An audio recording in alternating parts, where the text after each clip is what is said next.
Anthropomorphism is any theology that conceives of God in terms of these characteristics which are distinctly human. God relates to us in human terms. Following are various verses that demonstrate God's human-like manifestations to us in actions, emotions, and physique. Number 1. Human actions. According to Exodus chapter 32 verse 14, so the Lord changed his mind about the harm which he said he would do to his people.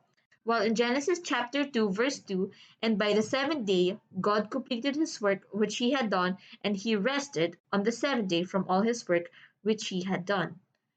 Human emotions. According to Genesis chapter 6 verse 6, and the Lord was sorry that he made man on the earth, and he was grieved in his heart. Judges chapter 2 verse 18. For the Lord was moved to pity by their groaning because of those who oppressed and afflicted them. Human physique. Numbers chapter 6 verse 24. The Lord make his face shine on you and be gracious to you. Psalm chapter 34 verse 15.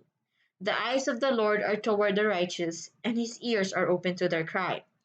On the other hand, mysticism believes that God is beyond human definitions. There are no words we can use that accurately describe God.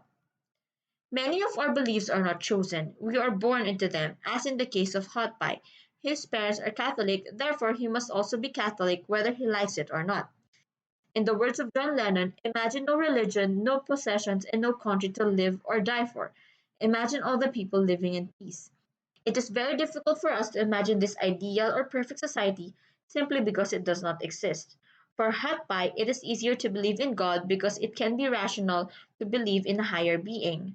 But he must carefully reflect on his beliefs and why he holds them at the first place, and should examine its implications on the rest of humanity, especially on his friends, on the society or university, and on his future career as an engineer.